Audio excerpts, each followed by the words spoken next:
6 months. In the 6 months following the devastating surprise attack on Pearl Harbor, the Emperor of Japan had seemed unstoppable. The Philippines, Singapore, the Dutch East Indies all had fallen.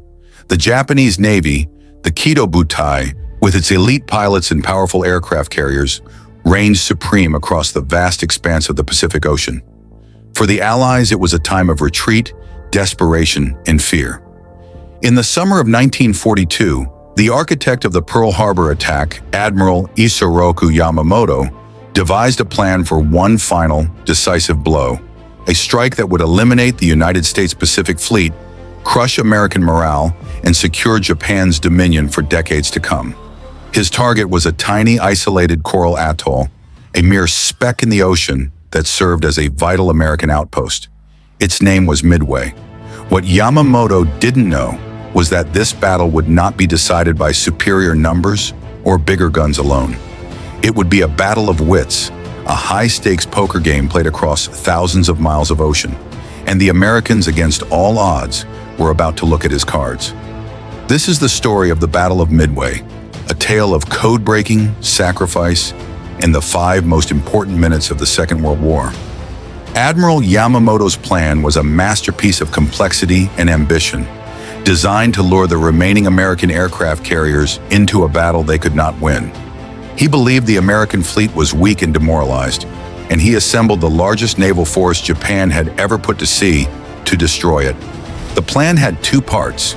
First, a smaller Japanese fleet would launch a diversionary attack on the Aleutian Islands of Alaska, hoping to draw American forces north.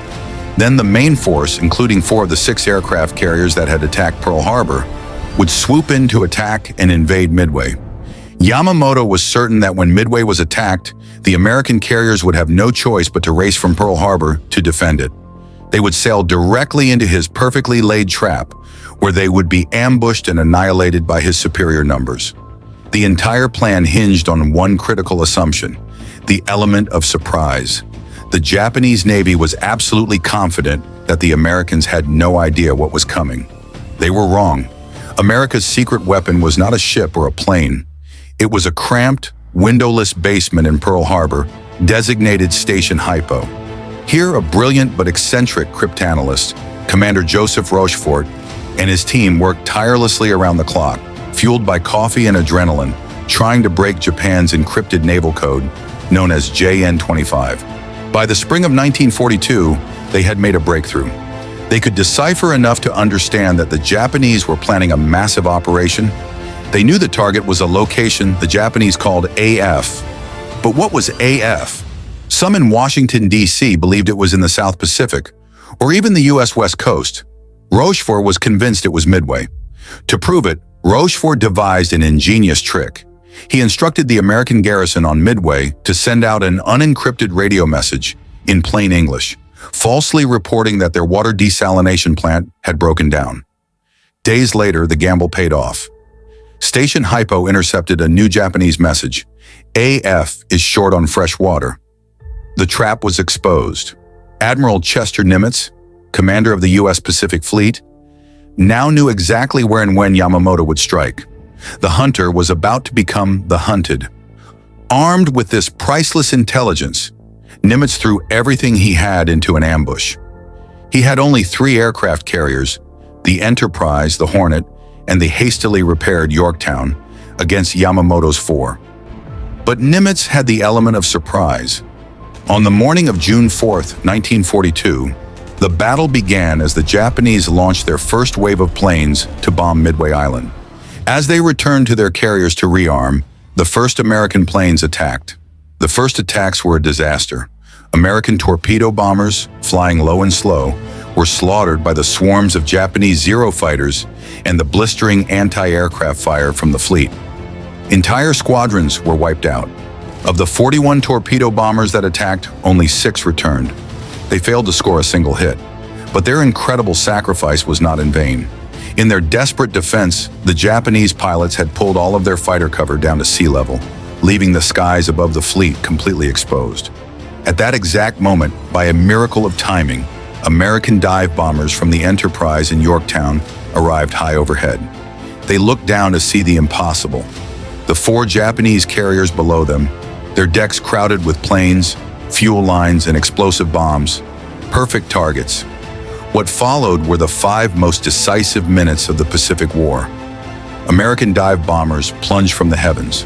Within moments, bombs slammed into the decks of 3 of the 4 Japanese carriers: the flagship Akagi, the Kaga, and the Soryu.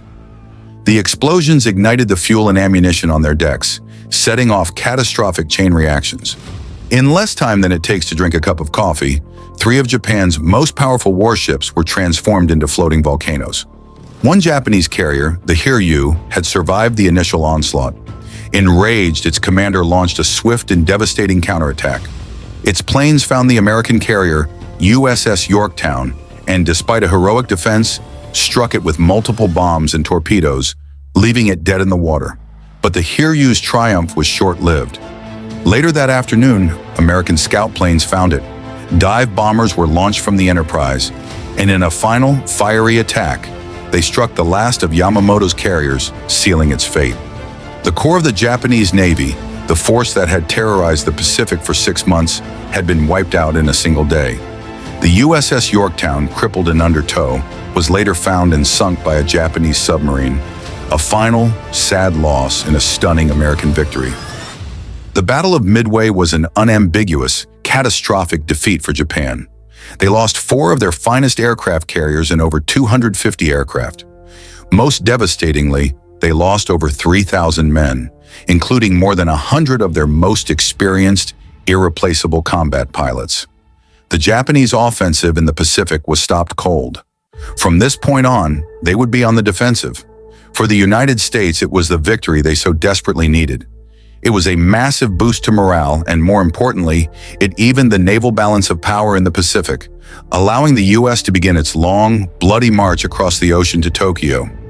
Midway was a victory of incredible courage and sacrifice, but above all, it was a victory of intelligence. It was a battle won by the codebreakers in their Pearl Harbor basement just as much as by the pilots in the skies over the ocean. It was the moment the tide of the Pacific War turned forever.